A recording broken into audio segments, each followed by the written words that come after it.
2 দশক আগেও সাতক্ষীরার বিস্তীর্ণ বিল এলাকায় চাষ হতো সোনালী ধান। তবে নদীখাল ভরাট হয়ে জলবদ্ধতার কারণে গেল দশক থেকে এসব বিলে বাদ দিয়ে শীত মৌসুমে ধান ও বর্ষা মৌসুমে করা হচ্ছে মাছ চাষ।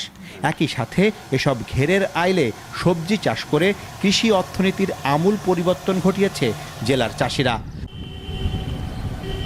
সাতক্ষীরা সদর উপজেলার ভোমরা ইউনিয়নের নবাদকাটি গ্রামের মাছ চাষি ফজর আলী দীর্ঘ ৩০ বছর অন্যের জমি লিজ নিয়ে মাছ চাষ করছেন।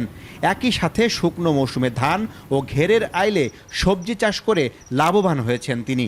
তার মতোই জেলার বিভিন্ন এলাকার চাষিরা মাছ চাষের পাশাপাশি ঘেরের আইলে বিভিন্ন ধরনের সবজি চাষ করে বাড়তি অর্থ আয় করছেন।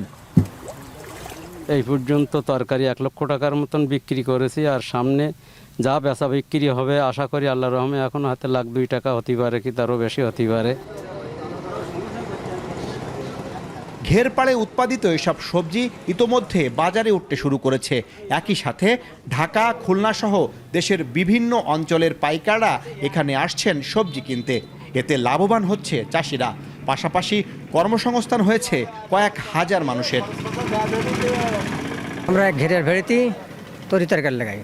এখন তাতে বরবটি হচ্ছে, কুমড়ো হচ্ছে, তারপরে উচ্ছে হচ্ছে, আর খেরাই হচ্ছে। আমরা এখান থেকে কিনি, ট্রাই করি, পাঠাই দিই বিভিন্ন এলাকায়। কৃষি বিভাগ বলছে বিগত কয়েক বছরে মাছের ঘেরের আইলে সবজি চাষে বৈপ্লবিক পরিবর্তন এসেছে। গত মৌসুমের তুলনায় চলতি মৌসুমে 65 হেক্টর বেশি জমিতে সবজির চাষ হয়েছে। আমরা যদি এই সমস্ত ঘেরের পাড়গুলো এইরকম সবজির আওতায় আনতে পারি, তাহলে কৃষকগণ বিক্রি করে লাভবান হবে এবং তাদের আর্থসামাজিক অবস্থার উন্নয়ন ঘটবে।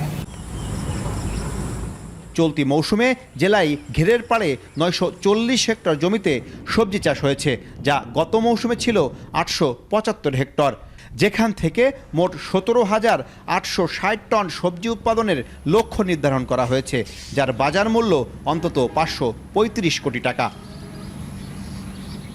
আহসান রাজীব, এখন সাতক্ষীরা।